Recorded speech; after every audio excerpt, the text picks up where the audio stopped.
జగన్మోహన్ రెడ్డి గారు వైసీపీ వాడు మరి ఇంత ఎందుకు పగబట్టారు నా మీద అర్థం కావట్లేదండి. వైసీపీ అధికారంలో ఉన్నప్పుడే జగన్ గారిని కాదని వైసీపీ నుంచి ఎంపీలు, ఎమ్మెల్యేలు, మంత్రులు కూడా బయటకు వచ్చేసి తెలుగుదేశం పార్టీలో జాయిన్ అయ్యారు. అలాగే వైసీపీ నుంచి చాలామంది వచ్చి 2024 ఎలక్షన్లో తెలుగుదేశంలో జాయిన్ అయ్యారు. అలాగే జనసేనలో జాయిన్ అయ్యి ఎమ్మెల్యేలు, మంత్రులు కూడా అయ్యారు. వాళ్ళు ఎవరిని ఏమనరండి వైసీపీ వాళ్ళు ఎవ్వరి జోలికి వెళ్ళరు, వాళ్ళు ఎవరిని విమర్శించరు, వాళ్ళు ఎవరిని ట్రోలింగ్ చేయరు. మరి నా మీద మాత్రం ఎందుకో ఇంత ప్రేమ వీళ్ళకి నాకు అర్థం కాదు. ఆ రోజు నాకు ఎమ్మెల్యే టికెట్ వచ్చినప్పుడు అలాగే విపరీతంగా ఎప్పుడో పాత వీడియోలు తెచ్చి సర్క్యులేట్ చేసి వాళ్ళని రెచ్చగొట్టి వీళ్ళని రెచ్చగొట్టి మొత్తం ఆ సీటు నాకు నేను వదులుకునేదాకా నిద్రపోలేదు. అంతకుముందు అలాగే కేసులు, రౌడీ షీట్లు. ఈ రాష్ట్రంలో చాలామంది ఉన్నారు, చాలా పార్టీల్లో చాలా పెద్ద పెద్ద నాయకులు ఉన్నారు, పెద్ద పెద్ద ఎమ్మెల్యేలు, మంత్రులు చేసిన వాళ్ళు ఉన్నారు. వాళ్ళందరినీ పట్టించుకొని జగన్మోహన్ రెడ్డి గారు నా ఒక్కరి విషయంలో మాత్రం ఎందుకు ఇంత ఫోకస్ చేస్తాడో నాకు అర్థం కాలేదు. నేను ఒక ఇల్లు కడుతున్నాను. గత 2 సంవత్సరాల క్రితం ఒక వీడియో పెట్టాను మీకు. ఏమంటే ఒక ఇల్లు కట్టుకుందాం అనుకుంటున్నానని. 2 సంవత్సరాలు అవుతుంది, ఇప్పటికీ అది పూర్తవలేదు, నడుస్తూనే ఉంది. ఎందుకు ఒక ఇల్లు కట్టడం లేట్ అవుతుందో మీ అందరికీ తెలుసు, దాన్ని నేను ప్రత్యేకంగా చెప్పక్కర్లే. అయితే ఈ ఇంటి గురించి, అంటే ఇల్లు అంటే పర్సనల్ కదండి. భార్య పిల్లల కోసం మనకు అవకాశం ఉన్న చోట మన సంపాదనో ఆదాయాన్నో అప్పులు చేసుకునో లోన్ తీసుకునో బంగారం తాకట్టు పెట్టో ఏదో ఒక విధంగా ఒక ఇల్లు కట్టుకోవాలనుకుంటాం. పైగా జగన్మోహన్ రెడ్డి గారి దయ వల్ల నా లైఫ్కి అప్పుడు గ్యారంటీ లేదు. నా లైఫ్ గ్యారంటీ లేదు, ఇంత రిస్క్లో ఉన్నాను. నాకు ఏదైనా అయితే, ఇప్పుడు మా అమ్మ లేదు, చనిపోయింది. తర్వాత మా నాన్న చనిపోయారు. ఇక నేను లేకపోతే నా కుటుంబానికి ఇంకెవరు ఉంటారు? సరే కదా అని నేను ఉన్నా లేకపోయినా కనీసం వాళ్ళు ఉండడానికి ఒక ఇల్లన్నీ ఉండాలని చాలా కష్టపడి మొదలుపెట్టాను, కడుతున్నాను. ఆ ఇంటి మీద ఈ రోజున వైసీపీ వాళ్ళు మొత్తం ట్రోలింగ్ మొదలుపెట్టారండి. వైసీపీకి సంబంధించిన వాళ్ళు, వైసీపీలో ఉన్న దళితులు ఇంత దరిద్రంగా ఉన్నారండి. ఎలా ట్రోల్ చేస్తున్నారు చూపిస్తాను చాలా అకౌంట్ల నుంచి. ఇక నన్ను ఎప్పుడో పాత వీడియోలు తిప్పేవారు, ఇక పాత వీడియోలు తిప్పిన ఎవరు చూడలేదు. ఆ పాత వీడియోలో అప్పుడున్న సమయానికి ఆయన మాట్లాడాడు అంటున్నారని ఇప్పుడు కొత్తగా ఒక ఇది క్రియేట్ చేసి వీళ్ళు ఏమి రాశారు చూడండి ఒకసారి. వైఎస్ జగన్ 2.0 అనే ఒక ఇన్స్టాగ్రామ్ అకౌంట్ నుంచి ఉన్న వీడియో చూపిస్తున్నాను మీకు. ఇంకా మొత్తం మీకు టోటల్గా చూస్తే మీరు కొడితే రాయేష్ మాసన్ ఇల్లు అని కొడితే వచ్చేస్తుంది. ఇంకా కన్స్ట్రక్షన్ పూర్తి అవ్వలేదు. ఎంత పాపులర్ చేశారండి ఇంటిని. ఏంటో నేనంటే అంత ప్రేమ, అంత పగ ఏంటో మరి నాకు అర్థం కావట్లేదు. ఏం రాశారండి? మాసన్ మీడియా, మాసన్ రాయేష్, కాకినాడలో అద్దెంట్లో బతుకుతూ నెలకు అద్దె కట్టుకోవడానికి కూడా గతిలేని నీకు టీడీపీ ప్రభుత్వం అధికారంలోకి వచ్చిన ఏడాదికే 3-4 కోట్లు పెట్టి ఇల్లు ఎలా కడుతున్నావు? 50 లక్షలు పెట్టి కారు ఎలా కొన్నావు? నీకు ఇన్ని కోట్లు టీడీపీ ప్రభుత్వం వచ్చిన వెంటనే ఎక్కడి నుంచి వచ్చాయి? ఎలా సంపాదించావు? టీడీపీ ప్రభుత్వం వచ్చిన అంటే మొన్నదాకా 2 కోట్లు అనేవారండి. ఏట్రా ఎంత చెప్తున్నారు అంటే మన ఇల్లు అంత అందంగా ఉందా, అంత కాస్ట్లీగా కనిపిస్తుందా అనుకునేవాడిని. ఇప్పుడు మళ్ళీ పెంచి 3-4 అంటే 3కి 4కి మధ్యలో ₹1,00,00,000 ఉందిరా నాయన. అది 3 కోట్ల 4 కోట్ల, కనీసం అబద్ధం అన్నా ఏదో ఫిక్స్ అయ్యి చెప్పండి. అంటే 3-4 కోట్లు పెట్టి ఎలా కడుతున్నావు ఏంటని అంటే ఒక ప్రచారాన్ని దళితుల్లోకి తీసుకెళ్లారు. ఎందుకంటే అండి ఈయన అధికారంలో ఉన్నప్పుడు, జగన్ గారు అధికారంలో ఉన్నప్పుడు ఓట్ బ్యాంక్గా ఉన్న క్రిస్టియన్స్ కానీ, దళితులు కానీ, ముస్లిమ్స్ కానీ వీళ్ళని జగన్మోహన్ రెడ్డి చేస్తున్న అన్యాయాలు ఎప్పటికప్పుడు చెప్తూ చైతన్యపరుస్తూ నేను బాగా డ్యామేజ్ చేశాను అనుకుంటాండి. ఎందుకంటే ఈ ఎలక్షన్ అయిపోయి 2 సంవత్సరాలు అయిపోయింది. ఇప్పటికీ నా మీద ఇంత పగబెట్టుకుని ఆ ఇంటిని కూడా ఇంత ట్రోల్, అంటే వేరే పలానా చోట 100 ఎకరాలు కొన్నాడు, 50 ఎకరాలు కొన్నాడు, లేకపోతే పలానా చోట బిల్డింగ్లు బొలేరోలు కొన్నాడు అనేది లేక, సొంతూరులో పల్లెటూరు అండి అది, ఉత్తరగంజ్ అంటే చిన్న గ్రామం. ఈ గ్రామంలో స్థలం కాస్ట్ ఎంత ఉంటుంది? ఇప్పుడు నేను ఇల్లు కట్టే కాస్ట్కి కాకినాడలో స్థలం రాదు నాకు. నా సొంతూరులో నేను ఇల్లు కట్టుకుంటే దానికి ఇంత ట్రోలింగ్. సరే మీ లెక్కకే వస్తున్నాను, నేను లెక్కలు చెప్తాను. జగన్మోహన్ రెడ్డి గారు లెక్కలు చెప్తారా? మరి నాకు దమ్ము ఉంది. ఇప్పుడు చాలామంది అంటున్నారు ఇంట్లో అద్దె కట్టుకోవడానికి ఇబ్బంది పడ్డాను. అరే ఒకసారి ఒక్కొక్కడు లోలో ఉంటాడు, ఇల్లు అద్దె కట్టుకోవడానికి ఇబ్బంది పడతాం, కరెంటు బిల్లు కట్టడానికి ఇబ్బంది పడతాం. అంత మాత్రాన ఎప్పుడు ఇంకా అలాగ ఉండిపోవాలా? అంటే రాజేష్ మహాజన్ అంటే ఎప్పుడు ఇంకా అలాగ ఉండిపోవాలని కోరుకుంటున్నారా? లేకపోతే ఎస్సీ కులంలో ఉన్న వాళ్ళు ఎప్పుడు అలాగ ఉండాలని జగన్ గారు ఆలోచిస్తున్నారా? ఏంటయ్యా మీ పరిస్థితి? నేను ఎప్పుడు 2019-20 సమయంలో నిజమే ఆ ఇబ్బందులు పడ్డాను. ఆ తర్వాత మళ్ళీ 21 తర్వాత ఎప్పుడన్నా నేను ఇబ్బందులు పడుతున్నాను, నేను కరెంటు బిల్లు కట్టుకోలేకపోతున్నాను, నేను పేదరికంలో ఉన్నాను ఎప్పుడని చెప్పానా? మళ్ళీ ఎప్పుడంటే జగన్ గారు నా 2 కార్లు ఆపినప్పుడు మాత్రం ఒకసారి చెప్పాను, ఫండ్ రైజింగ్కి వెళ్ళాను. అంతేగాని నేను ఇబ్బందులో ఉన్నాను, నేను అడుగుతున్నాను మీకు ఎప్పుడు చెప్పాను రా బాబు? రాజేష్ మాసానికి ఆదాయం ఉందో, ఒకవేళ మీలాంటి వాళ్ళకి ఇలాంటి పేటీఎం గాళ్ళకి ఆ 5 రూపాయలు 10 రూపాయలు వస్తుందేమో, కానీ రాజేష్ మాసానికి ఒక ఆదాయం ఉందని ఆధారం చూపిస్తాను నేను. ఇల్లు ఎంత ఖర్చు అయింది మీరు 3 కోట్లు 4 కోట్లు అంటే నమ్మేసోడు ఎవడు ఉంటాడు, కానీ నాకు ఎంత ఆదాయం వచ్చిందో చెప్తాను, ఎక్కడి నుంచి తెచ్చానో చెప్తాను. మరి జగన్ గారు ఎక్కడి నుంచి తెచ్చారు ఏంటో చెప్తారా? గవర్నమెంట్ వచ్చి 2 సంవత్సరాలు అవుతుంది. ఎక్కడన్నా ఎంక్వైరీ చేసి ఒక ఇసుకలోనో మట్టిలోనో లేకపోతే ఏ లిక్కర్ షాపులోనో ఎక్కడన్నా నేను ఇన్వాల్వ్ అయినేమో కనుక్కోండి. నేను ఎంతోమంది ఎమ్మెల్యేల కోసం పనిచేశాను. ఆల్మోస్ట్ చాలా వరకు ఆ ఎమ్మెల్యేల కోసం అవతల వైసీపీ ఎమ్మెల్యేల మీద నేనే పోరాటం చేశాను. గెలిచిన తర్వాత ఏ ఎమ్మెల్యే గారి దగ్గర నుంచి అన్నా ఒక్క చిన్న సహాయం పొందానేమో అడిగానేమో కనుక్కోండి. అంతెందుకు, మొన్న తానాకు కూడా, తానా అంటే ఎంత పెద్దోళ్ళు, అలాంటి తానాకి ఇన్వైట్ చేసి, రాజేష్ ఇదిగో ఇంత పెద్ద మీటింగ్లు అందరూ ఇన్వెస్టర్లే, నువ్వు అక్కడ ఎస్సీస్ కోసం ఏదైనా కార్యక్రమాలు చేపడతానంటే నువ్వు లెగిసి ఒక 10 నిమిషాలు మాట్లాడు, నీకు ఈజీగా బోల్డంత ఫండ్ రైజ్ అవుతుంది. వీళ్ళందరూ నేను చాలా అభిమానిస్తున్నారు, లెగిసి మాట్లాడంటే. ఇప్పుడు నేను ఆ సెక్టార్లో లేను కదా, ఎన్జిఓలో లేను కదా, లేనప్పుడు నేను అడగడం భావ్యం కాదంటే నేను అడగలే. ఏమంటే ఊరికే రాజేష్ మహాజన్ పెద్ద పెద్దోళ్ళు అభిమానించరు. ఎక్కడ పడితే అక్కడ డబ్బులు అడిగేసి దందాలు చేసేసి ఇలాంటివి చేస్తే అభిమానించరండి. ఇంత అభిమానం ఉండదు. ఇంత పగ జగన్మోహన్ రెడ్డి గారు సొంత ఇంటి గురించి కూడా ఇంత పగ పెట్టుకుని డ్యామేజ్ చేయాలి అని ఇంత ప్రయత్నం చేయరు. ఎందుకంటే దళితుల్లో రాజేష్ మహాజన్ బ్యాడ్ చేయాలి, రాజేష్ మహాజన్ అవినీతి పరుడు అనేది దళితుల్లో ప్రచారం చేస్తే వీడిని నమ్మటం మానేస్తారు. అప్పుడు మనం వాళ్ళని హ్యాపీగా ఎలా కావాలితే అలా వాడుకోవాలనుకుంటున్నారు. నా దగ్గర లెక్కలు ఉంటాయండి, నిజాయితీ బతుకుతున్నాను, ఎవరిది ఆశించలేదు, ఎక్కడా దోచుకోలేదు.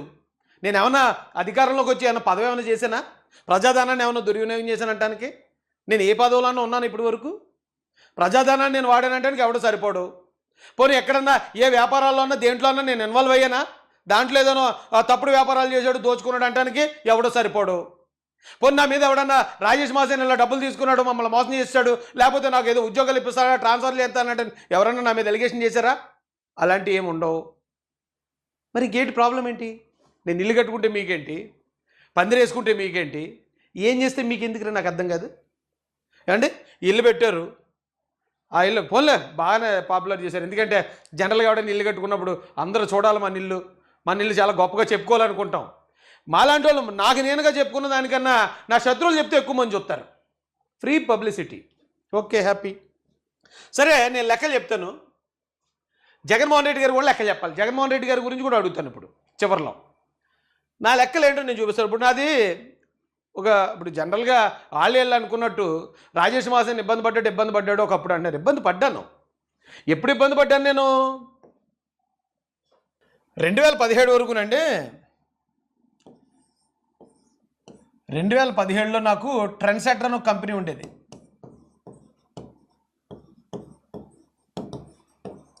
ఈ కంపెనీకి ఎండీని నేను. ఈ కంపెనీలో 50 మంది మహిళలు పనిచేసేవారు. అప్పుడే 50 లక్షలు దాని వాల్యూ, యూనిట్ వాల్యూ. నెలకు లక్షల్లో ఉండేది. నేను ఇచ్చే జీతాలే 1,80,000 ఇచ్చేవాడిని 2017. అంతకన్నా ముందు ఈ యూజ్ 2 వీలర్స్ వెహికల్స్ అది ఆ సేల్ చేసి కన్సల్టెన్సీ ఉండేది. ఆ సమయంలోనే నెలకు లక్షలు సంపాదించేవాడిని. అంతకన్నా ముందు ఒక ఫైనాన్స్ కంపెనీలో చాలా మంచి పొజిషన్లో ఉద్యోగం చేసేవాడిని. నేను ఎప్పుడూ ఈ పేదరికం లేకపోతే ఇబ్బంది నేను ఎప్పుడు పడలే. ఇంకా వెనక్కి వెళ్తే మా తాత, మీకు ఎప్పుడు చెప్తూనే ఉంటాను, సరిపల్లి వెంకటస్వామి గారు 12 ఎకరాల రైతు. మా తాతల కాలంలోనే రైతులు మేము. అలాగే మా అమ్మమ్మ తాతయ్య ఇద్దరు కూడా హెడ్ మాస్టర్లు ఆ సమయంలో. ఇప్పుడు కూడా మా అత్తగారు మామగారు ఇద్దరు గవర్నమెంట్ ఎంప్లాయీసే, గవర్నమెంట్ ఆఫీసర్లు, రిటైర్ అయ్యారు. అద్దె కట్టుకోవడానికి లేని పరిస్థితి నేను ఎప్పుడు అనుభవించానంటే, కరెక్ట్గా ఈ ట్రెండ్ సెటర్ విషయంలో బిజినెస్లోకి ఎప్పుడైతే వచ్చానో ఫుల్ అట్రాసిటీస్ చూశాను. ఎస్సీఓడు అంటే అన్ని ఇది వ్యాపారం చేయనివ్వకపోవటం, కాంపిటేటర్స్ ఆడు ఎస్సీఓడు ఆడి దగ్గరికి వెళ్ళకండి, ఆడు సరిగ్గా టైంకి ఇవ్వడం, టైంకి డెలివరీలు ఉండవు, రకరకాలుగా చెప్పి బ్యాంక్ మేనేజర్ మోసం చేసి అన్ని రకాలుగా నలిపేశారు ఈ టైంలో నన్ను. లేకపోతే అప్పుడు దాకా నాకు ఈ పోరాటాలు, ధర్నాలు, రాష్ట్రాలకు ఏమీ తెలియదు. ఎంఆర్ ఆఫీస్కి కూడా వెళ్ళింది లేదు నేను ఎప్పుడు. ఎప్పుడైతే ఇక్కడ నేను అంత క్షోభకు గురయ్యానో అప్పుడు బయటకు వచ్చాను. అరే ఏంటి ఎంత దారుణంగా ఉంది, ఇప్పటి వరకు ఉద్యోగం చేసుకుంటుంటేనో లేదా మరో చిన్న చిన్న వ్యాపారాలు చేసుకుంటే లేనిది ఒక యూనిట్ పెట్టేగానే ఒక ఇండస్ట్రీ పెట్టగానే ఇంత చూసామేంటి మనం? నా పరిస్థితి ఎలా ఉందంటే మిగతా వాళ్ళ పరిస్థితి ఎలా ఉందో, సరే మనం ఫైట్ చేయాలని చెప్పి ఇక్కడి నుంచి మొదలయ్యాను నేను. ఈ 2017 నుంచి 2018 ఇదిలేద్దామండి 19 ఈ 2 సంవత్సరాలు ఇబ్బంది పడ్డాను నేను, చాలా ఇబ్బంది పడ్డాను. ఫైట్ చేస్తుండేవాడిని విదేశాల్లో, విదేశాల్లో అప్పటికే 2-3 దేశాలు వెళ్ళొచ్చాను నేను మీటింగ్లకి, మహాసన్ మీటింగ్లకి. కానీ ఫైనాన్షియల్గా ఇబ్బంది పడుతూనే ఉన్నాను. ఈ సమయంలో చెప్పాను నేను, ఏమంటే ఇక్కడ పరిస్థితి ఎలా ఉంది, సిచ్యువేషన్ ఎలా ఉంది, ఊరికే నా మీద ఒత్తిడి చేయకండి.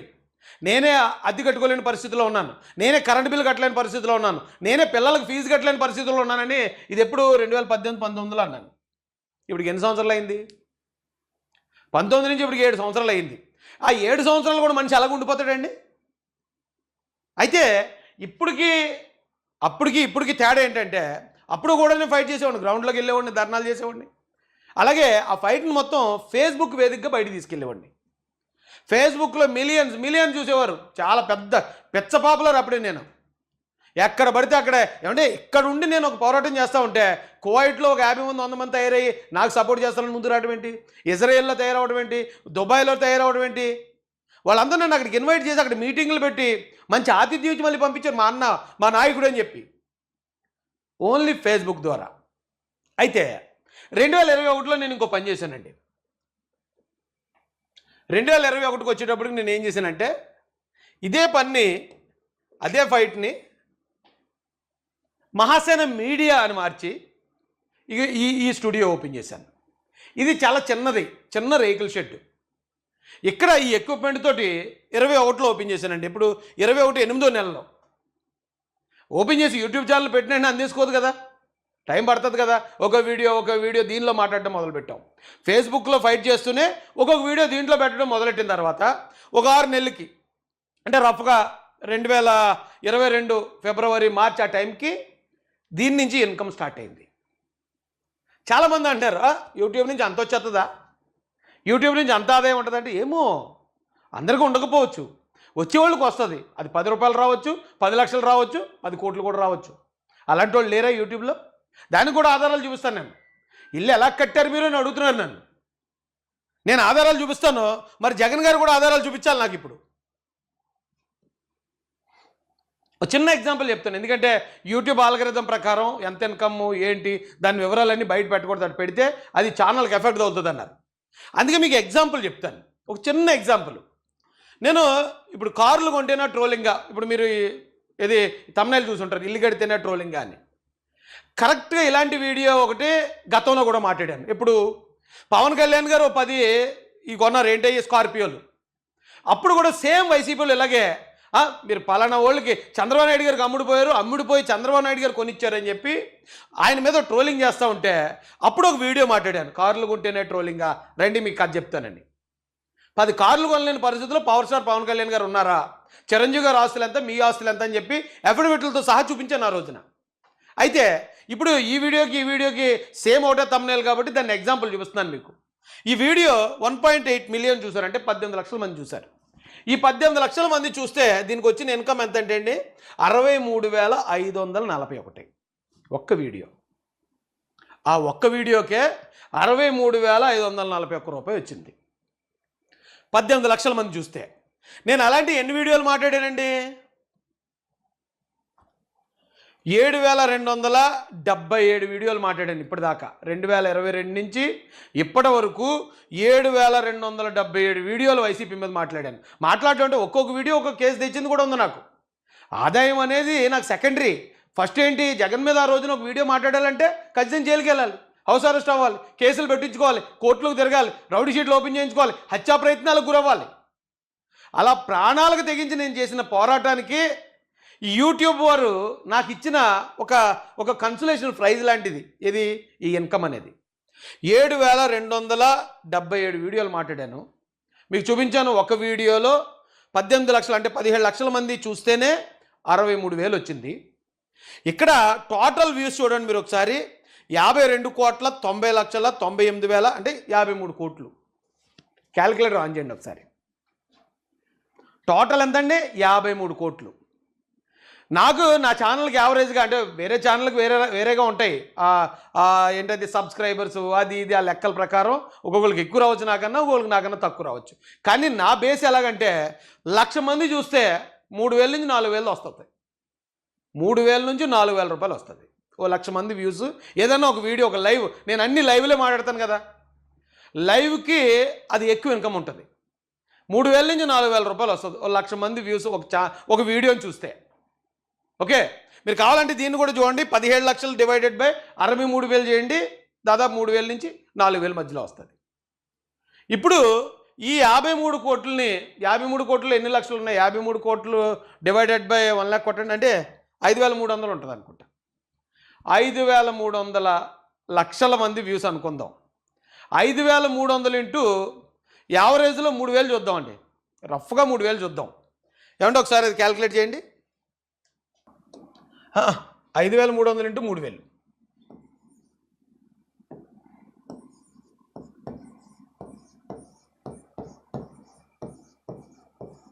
ఎంత అయిందండి?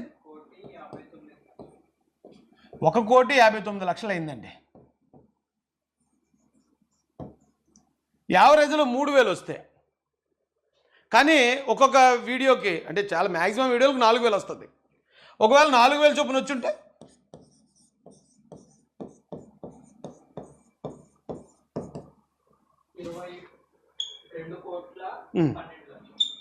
2,12,00,000 అండి.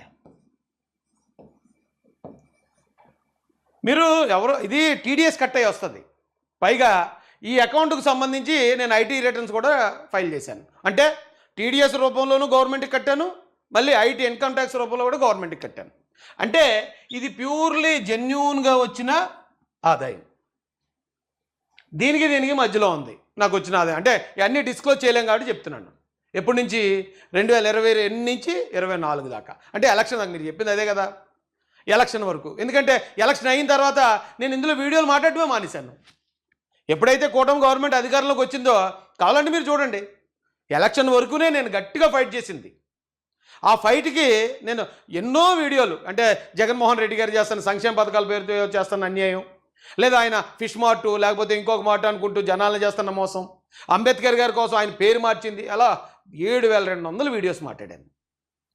రఫ్గా నా ఇన్కమ్ ఇది 2022 నుంచి 24 దాకా, అంటే 2 సంవత్సరాలు. 2 సంవత్సరాలు మ్యాక్సిమం ఇది చూద్దాం, 2 కోట్లు చూద్దాం. సంవత్సరానికి 1 కోటి రూపాయలు. సంవత్సరానికి 1 కోటి రూపాయలు అంటే నెలకి ఎంత? దాదాపు 8 లక్షలు, 7 లక్షల నుంచి 8 లక్షలు ప్రతి నెల. అద్దె కట్టుకోవడానికి లేదు, కరెంటు బిల్లు కట్టడానికి లేదంటారు. ఎప్పుడు అలాగ ఉండర్రా మనుషులు. ఇది కేవలం కంప్లీట్గా నా కష్టార్జితమే కదా. ఎన్నో వీడియోలు, దానివల్ల ఎన్నో కేసులు పడ్డాను, ఎన్నో కష్టాలు పడ్డాను, హౌస్ అరెస్టులకు గురయ్యాను, గొంతు పోయేది. జగన్మోహన్ రెడ్డి గారు చేస్తుంది, చంద్రబాబు నాయుడు గారి కోసం, పవన్ కళ్యాణ్ గారి కోసం నేను మాట్లాడిన వీడియోలు అయ్యి సాయంత్రంకి వచ్చేటప్పటికి గొంతు పోయేది, గొంతు విపరీతమైన పెయిన్ వచ్చేది.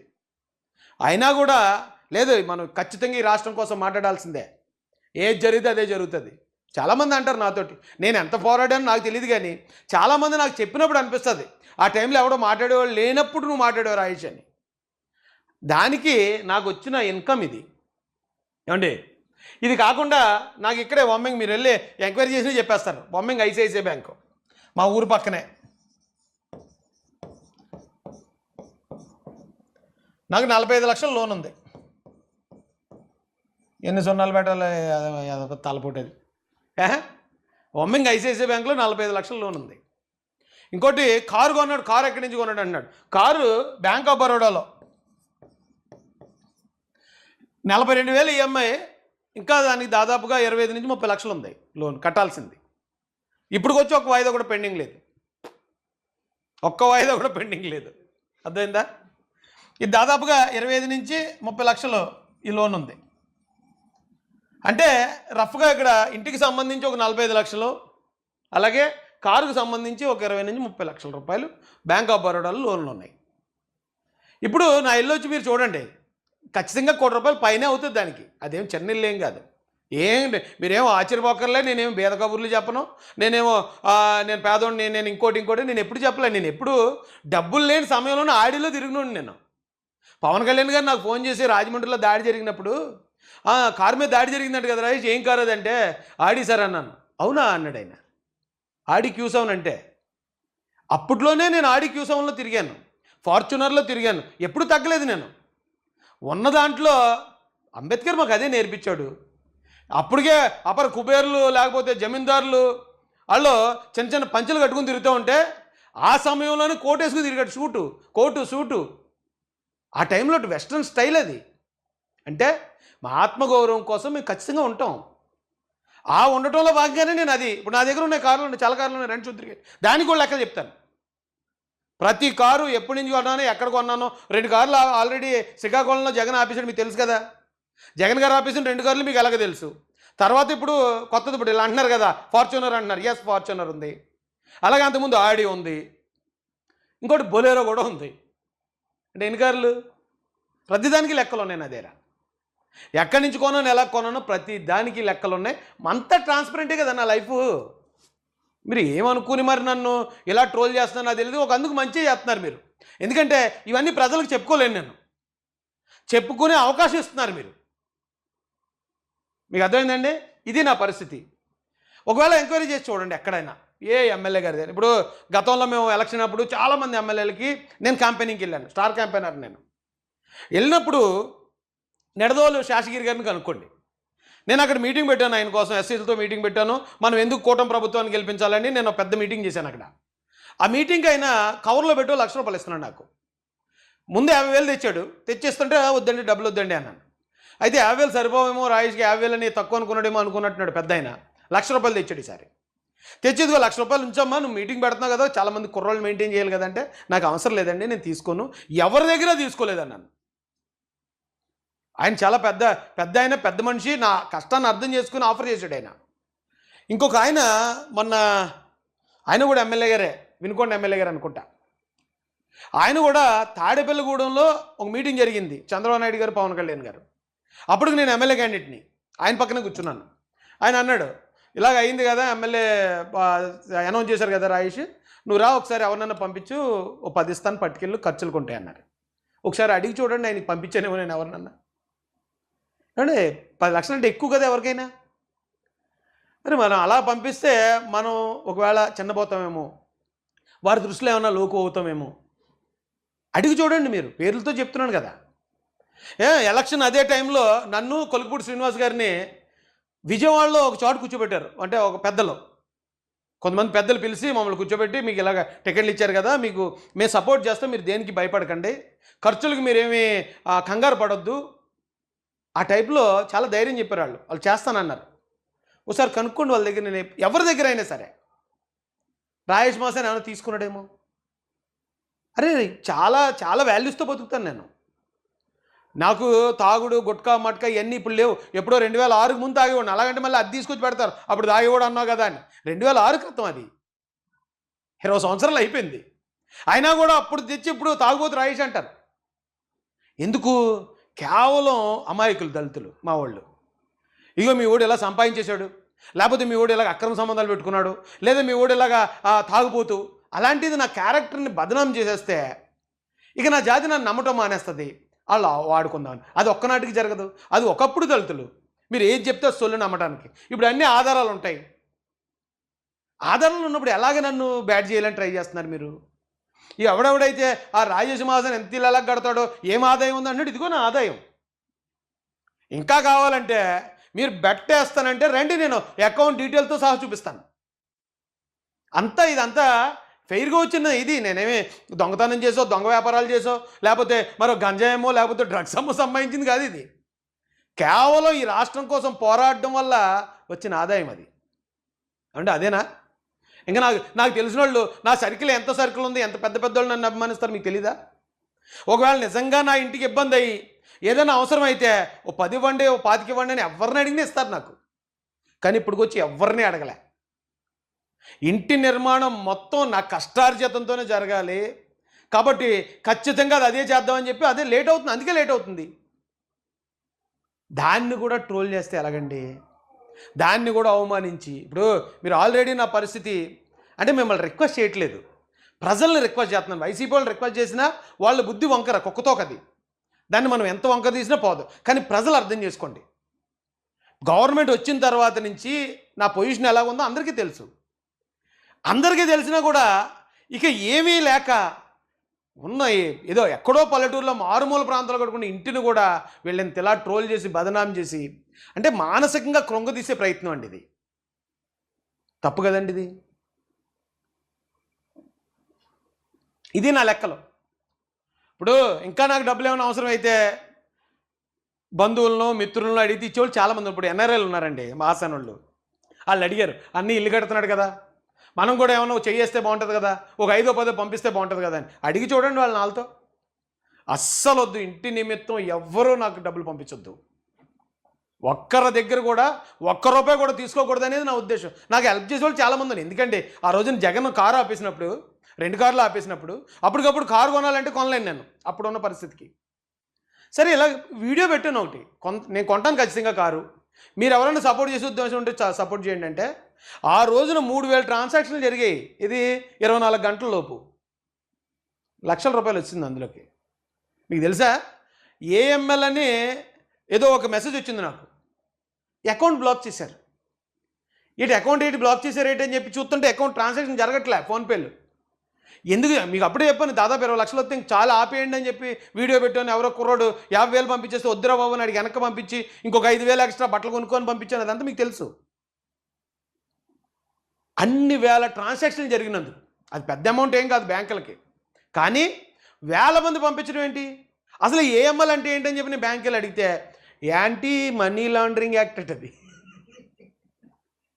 జగన్ గారి ఉంటే కేసులు అయ్యి దేంటంటే నేను యాంటీ మనీ లాండరింగ్ ఏం చేయడం ఏంటంటే, కాదండి ఇన్ని వేల అకౌంట్ల నుంచి వచ్చాయి కదా మీకు, అందుకని ఒకవేళ ఏదైనా బ్లాక్ మనీని వైట్ చేస్తున్నారేమో అనే ఆలోచనతో వాళ్ళు అక్కడ పెట్టారండి అని. అప్పుడు మళ్ళీ మేనేజర్ మళ్ళీ లెటర్ పెట్టాడు, లేదంటే ఏదైనా సోన్స్ ఇన్ఫ్లుయెన్సర్ అండి నిన్న ఇలా ఒక ఫండ్ రైజింగ్ జరిగిందట, దానికి ఇదంట పరిస్థితి అంటే, అప్పుడు మళ్ళీ వెంటనే 10 రోజులకు దాన్ని రిలీజ్ చేశారు. అంత అభిమానం చూపిస్తారు ప్రజలు నా మీద. అలాంటి అవకాశాలు ఎన్నో అవకాశాలు ఉన్నాయి నా ముందు. నేను ఒక ఇల్లు కట్టుకోవడానికి నేను ఏదో కరెంట్ బిల్లు కట్టలేదు, ఇంటర్నెట్ కట్టలేదు అంటారేట్రా బాబు, ఇదేం దరిద్రం రా. ఇది నా ఛానల్ డీటెయిల్స్ కదా. ఇది వైఎస్ఆర్ కాంగ్రెస్ పార్టీ అని ఏళ్ళకో ఛానల్ ఉందండి, ఇది కూడా వైసీపీ ఛానల్లో యూట్యూబ్ ఛానల్. నాకు 9,31,000 మంది ఫాలోవర్స్ ఉన్నారు యూట్యూబ్కి. ఫేస్బుక్లో 3,96,000 మంది ఉన్నారు. ఇన్స్టాగ్రామ్లో 46,000 మంది ఉన్నారు. ఫేస్బుక్ను ఒకసారి మానిటైజ్ చేస్తే నెలకి 45,000 వచ్చింది దాంట్లో ఫస్ట్ నెలలో. దాన్ని అలా వదిలేస్తే ఇంకా వస్తుందేమో, కానీ మేము మాట్లాడే వీడియోలు ఎక్కువ మందికి రీచ్ అవ్వాలంటే మధ్య మధ్యలో యాడ్స్ వచ్చి డిస్టర్బ్ చేస్తున్నాయని ఆ 3,96,000 మంది ఉన్న ఆ ఫేస్బుక్ దాన్ని ఫ్రీ చేస్తాం. మాకేమీ కోట్లు వచ్చేయాలని ఆశ లేదు. మీరు చూడండి, హర్ష్ కుమార్ గారి ఛానల్ మానిటైజ్ చేసి ఉంటుంది, యాడ్స్ వస్తాయి దానికి, అన్ని కోట్లు ఉన్నాయి ఆయనకి. మేము చేయలేదు అది. ఇన్స్టాగ్రామ్ను కూడా మానిటైజ్ చేయలేదు, ఎందుకంటే యూట్యూబ్ నుంచి వచ్చేది బతకడానికి సరిపోతుంది కదా, ఇంకెందుకు మళ్ళీ ఇవన్నీ అని. ఏమంటే వీళ్ళు 39,000 అంటే దాదాపు 40,000 వీడియోలు పెట్టారు. ఎప్పటి నుంచి? 2011 నుంచి. 2011 నుంచి 40,000 వీడియోలు పెడితే వీళ్ళకి వచ్చిన వ్యూస్ 32 కోట్లు. నేను 2022 నుంచి 7,200 వీడియోలో పెట్టాను. అంటే మీరు ఛానల్ క్వాలిటీ చూడండి. 2021 మీరు ఓపెనింగ్ చూపించారు కదా, అంటే ఛానల్ ఓపెనింగ్ అంటూ అంటే దీన్ని ఓపెన్ చేసింది 10 ఏళ్ళు ఓపెన్ చేశారు వాళ్ళేది. మేము 2021లో ఎప్పుడైతే ఆఫీస్ ఓపెనింగ్ అన్నానో అప్పటి నుంచే మేము యూట్యూబ్లోకి వచ్చాం. 7,200 వీడియోలు పెడితే 53 కోట్ల వ్యూస్. 40,000 వీడియోలు 32 కోట్లు, 7,000 వీడియోలు 53 కోట్లు. క్వాలిటీ ఉంటుందండి. ఆ క్వాలిటీగా మనం ఇచ్చిన కంటెంట్కి ప్రజలు చూసే విధానాన్ని బట్టి ఇది ఇన్కమ్ బేస్ అయి ఉంటుంది. ఎవడు అన్నాడు యూట్యూబ్లో అంత వచ్చేది ఇంత వస్తుంది. మరి వాడి దగ్గర మాట్లాడేవాడి దగ్గర మ్యాటర్ ఉంటే, ఇప్పుడు నా అన్వేషణ ఉన్నాడు, నాకు 3 కోట్లు వచ్చింది 8 కోట్లు వచ్చింది అంటాడు, వస్తుంది అతనికి. చెప్పే విషయం ప్రజలు చూస్తున్నప్పుడు ఇతను చెప్పేది కరెక్టే కదా, మన రాష్ట్రం కోసం మాట్లాడుతున్నాడు, కేసులకి వీటికి భయపడకుండా జగన్ లాంటి వాడిని ఎదిరించి నిలబడుతున్నాడు అని ఆ రోజున ప్రజలు నా మీద చూపించిన అభిమానం మరి ఇప్పుడు లేదుగా. ఇప్పుడు నేను మాట్లాడకపోతే ఇన్కమ్ రాదు. ఆ స్థాయిలో ఎంతో కొంత వస్తుందేమో, కానీ ఆ స్థాయిలో రాదు. ఇది నా ఇన్కమ్ సోర్స్. నేను కట్టిన ఇంటికి మీకు లెక్కలు చూపించాను. కారుకి దానికి సంబంధించిన అప్పులు ఉన్నాయి, కావాలంటే రండి, మీరు ఏమన్నా కడతానంటే కట్టండి, వచ్చి నేను చూపిస్తాను, నా బ్యాంక్ మేనేజర్ని పరిచయం చేస్తాను. దీనికి ఏడిపెట్టండి. మరి దీనికే ఏడిస్తే మరి మీ సంగతి ఏంటి? ఇది ఎప్పుడు పెట్టానండి నేను వీడియో? 2024 జూలై 27 పెట్టాను. ఇది నేను ఇల్లు కట్టుకుంటానండి, ఇల్లు మొదలు పెడుతున్నానండి అని. ఇది పెట్టిన తర్వాత 2 నెలలకో 3 నెలలకో లేదు, ఇది పెట్టిన వెంటనే అప్పటికి పునాది గోతులు తీస్తున్నారు. కరెక్ట్గా ఇప్పుడు జూలై వస్తే 2 సంవత్సరాలు అయిపోతుంది. 7 నెలలు కంప్లీట్ అవ్వాలి ఇల్లు. అది నాకు చెప్పినప్పుడు 7 నెలలు అన్నారు, కానీ 2 సంవత్సరాలు ఎందుకు అవుద్ది? ఉంటాయి కదా ఏ కారణాలు, ప్రతి ఒక్కరికి ఏ కష్టాలు ఉంటాయి కదండి. దాన్ని కూడా పట్టుకుని లైట్ ఆగిపోయింది చూడతాం.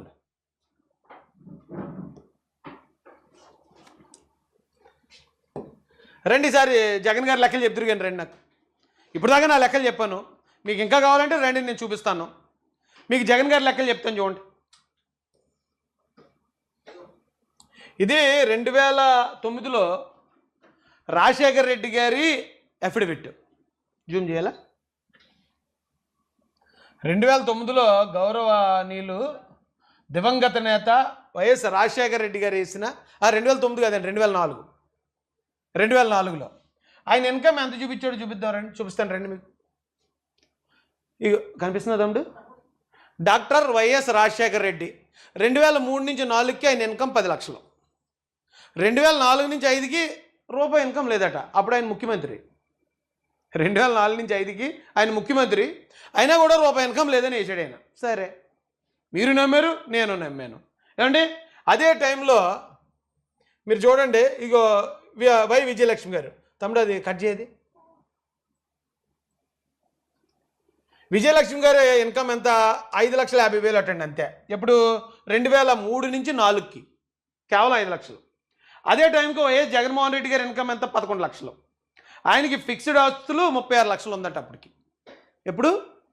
2003 నుంచి 4 మధ్యలో జగన్మోహన్ రెడ్డి గారి ఆస్తి 36 లక్షలు మాత్రమే, అది కూడా ఫిక్స్డ్ అసెట్. ఇక షర్మిలా గారిది ఉంది, పక్కన పెడదాం. తర్వాత 2004కి వచ్చేటప్పటికి, అంటే అప్పటికి రాజశేఖర రెడ్డి గారు సీఎం అయిపోయారు, సీఎంగా ఉన్నారు. ఒక సంవత్సరంలో ఈయన ఇన్కమ్ ఎంత పెరిగిందంటే 6,64,00,000కి వచ్చింది. ఇదో 40 లక్షల ఆస్తి చూపించాడు, మొత్తం 7 కోట్లు. ఎక్కడి నుంచి ఎక్కడికి వచ్చాడండి ఈయన? 36 లక్షలు అంటే 41 లక్ష నుంచి ఒక సంవత్సరంలో 6 కోట్లు అని చూపించాడు. పోనీ ఓకే, 7 కోట్లు అనుకుందాం. 2005లో సార్ ఇన్కమ్ 7 కోట్లు. 2004 నుంచి 5 ఆయన వేసిన అఫిడవిట్ అంటే ఏంటి? ఇది నిజం, ఇది నిజం కాకపోతే మీరు ఏ చర్యలు తీసుకొని నేను ఒప్పుకుంటాను, ఇది నిజం కాకుండా అబద్ధం అని ప్రూవ్ చేస్తే జైలు కూడా పోతాడు ఆయన. కేవలం ఎంత? 7 కోట్లు. మరి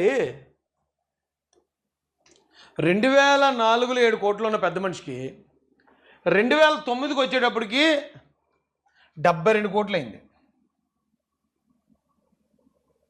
ఇక్కడ కనిపిస్తుందండి, ఇది 72 కోట్ల రూపాయలు 2009కి. మీరు చూడండి, ఇది అఫిడవిట్లో ఉంది, క్లియర్గా ఉంది. 2009కి 72 కోట్లు అయింది. 2014కి వచ్చేటప్పటికి 445 కోట్లు అయింది. 445 కోట్లు. తర్వాత ఇది 19లో అనుకుంటా, 19 అండి ఇది.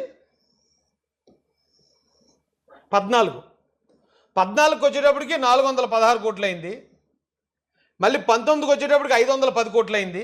24కి వచ్చేటప్పటికి 757 కోట్లు అయిపోయింది అయింది. ముఖ్యమంత్రికి జీతం ఎంత? నెలకైతే 10 కోట్లు 20 కోట్లు అయితే ఇవ్వరు కదా. మరి ఎక్కడి నుంచి వచ్చాయి 757 కోట్లు? ఎక్కడి నుంచి వచ్చాయంటే ఇక్కడే రాశారు చూడండి మీకు. Beginning May 2004, Mr. YS Jaganmohan Reddy amassed huge wealth and started floating, acquiring various companies. 2004లో వాళ్ళ నాన్నగారు అధికారంలోకి వచ్చినట్టే కంపెనీస్ని మనోడు చేపట్టడం మొదలెట్టాడట. ఏ కంపెనీలు అండి అయ్యి? ఎడుకొని రాశారు. Carmel Asia Holdings, Silicon Builders, Jagati Publications, Indira Televisions and Raghuram Cements, ఇంకేంటంటే భారతీ సిమెంట్స్, మొత్తం ఈ కంపెనీలట. వాళ్ళ నాన్నగారు అధికారంలోకి రాగానే వాళ్ళకి ఎలాగొచ్చే ఆస్తులు ఎలాగొచ్చాయి అనేది క్లియర్గా సిబిఐ ఛార్జ్షీట్లో ఉన్నాయి. 200 ఎకరాలు 500 ఎకరాలు వాడికి ఇచ్చేయటం, వాడి దగ్గర నుంచి కొంత డబ్బు తెచ్చి కంపెనీలో పెట్టుబడి పెట్టించడం. అప్పుడే సాక్షి టీవీ వచ్చింది, అప్పుడే భారతీయ సిమెంట్స్ వచ్చింది. ప్రతి కంపెనీ కూడా తక్కువలో తక్కువ ఈ రోజున 10,000 నుంచి 25,000 కోట్ల రూపాయల వాల్యూ. కంపెనీలన్నీ కంపెనీ పేరు మీద ఉంటాయి, వీళ్ళు జస్ట్ డైరెక్టర్లుగా ఉంటారు. కానీ ఏ లాస్ట్ ఎంత అఫీషియల్గా చూపించింది ఇప్పటికీ 750 కోట్లే. అసలు 750 కోట్లు అనేదే ఘోరం. కానీ దానికన్నా ఒక 20 రెట్లు ఎక్కువ ఉంటుంది ఆయన ఆస్తి. 20 రెట్లు ఉండొచ్చు, 50 రెట్లు కూడా ఉండొచ్చు. ఆయన 1,00,000 కోట్లు అని అప్పట్లోనే అనేవారు. ఆయన వాళ్ళ నాన్నగారు అధికారంలో ఉన్నప్పుడే 1,00,000 కోట్లు. ఆయన అధికారంలోకి వచ్చి 14 లక్షల కోట్లు అప్పు తెచ్చాను అన్నాడు. ఖర్చు పెట్టింది పంచిపెట్టింది 2.5 లక్షలే. మరి ఎన్ని లక్షల కోట్లు ఆయన దగ్గర ఉంది ఎవరికి తెలుసు? ఆయనకి తాడేపల్లిలో ఒక ప్యాలెస్ ఉంది, పులివెందుల్లో ప్యాలెస్ ఉంది, కడపలో ఒక ప్యాలెస్ ఉంది, అలాగే యలహంక ప్యాలెస్ 500 కోట్లట. అది ఎక్కడ? కర్ణాటకలో, బెంగళూరులో. ఇంకోటి ఏంటి, లోటస్ పాండ్లో ప్యాలెస్ ఉంది. ఇవన్నీ అఫీషియల్ ప్యాలెస్లు, బెనామీ పేర్లు కాకుండా సొంతంగా. ఇది జగన్ గారి ప్యాలెస్లు అనే ప్యాలెస్లు అయ్యి 2009లో ఆస్తి 6 కోట్లు. మరి ఇప్పుడు అంతంత ఇప్పుడు యలహంక ప్యాలెస్ అయితే 500 కోట్ల పైన ఉంటుందట. దాని 40 రూమ్లు 50 రూమ్లు ఉంటుందట. ప్యాడ్ కూడా ఉంటుందంట అందులో. తాడేపల్లిలో ఉంది ప్యాలెస్. మరి ఇన్ని ప్యాలెస్లు ఎలాగొచ్చాయి ఆయనకి? ఆయన ఏమి యూట్యూబ్ నుంచి ఎంత వచ్చింది ఆయనకి? చూడు, ఆయన ఛానల్ కూడా చూపించాను మీకు. మరి ఏంటి ఆధారం ఏంటి? నాది ఒక ఇల్లు కట్టుకుంటేనే ఒక సామాన్యుడిని ఈ రకంగా మీరు ట్రోల్ చేస్తున్నారు అంటే దాని అర్థం ఏంటి? క్లియర్గా అర్థం చేసుకోండి. ఆడో సామాన్యుడు, ఆడు ఇల్లు కట్టడం ఏంటి? కడితే మేం కట్టాలి, ప్యాలెస్లో కడితే మేం కట్టాలి కంపెనీలు. ఆడి కట్టడం ఏంటి? ఆడికి ఎమ్మెల్యే టికెట్ ఇవ్వడం ఏంటి? ఆడికి పదవులు ఇవ్వడం. ఈ అమ్మ ఏంటండి బాబు, ఎంత పగబట్టారు, ఎంత దారుణంగా పగబట్టేసారేటండి. నాకు వీళ్ళ పగ చూసినప్పుడే అనిపిస్తుందండి, అబ్బో నేను గట్టిగానే ఫైట్ చేసినట్టున్నాను వీళ్ళ మీద అని.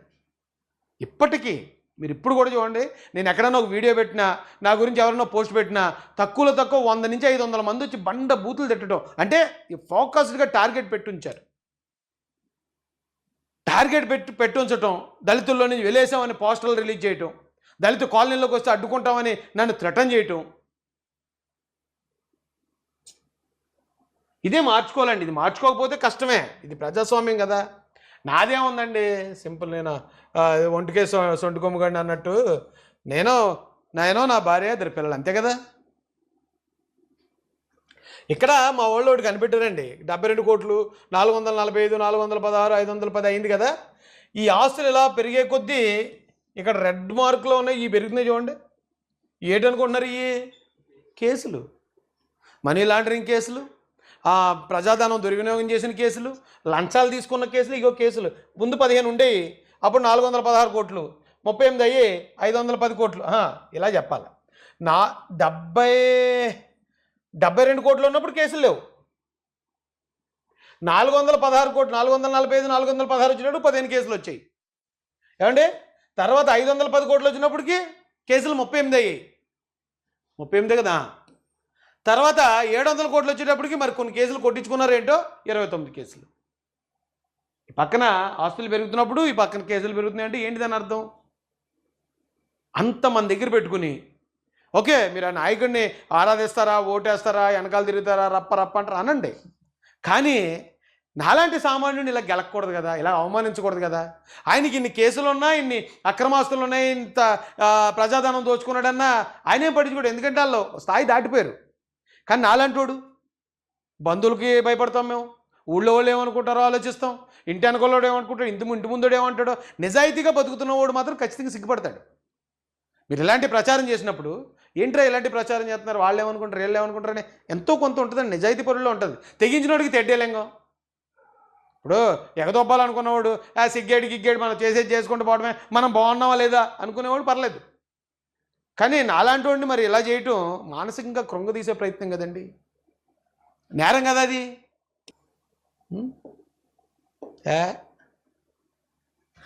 అది చూడు తమ్ముడు, వెనక్కి అదే ముందుకి సిబిఎన్ గారి దగ్గర నుంచి పెట్టి.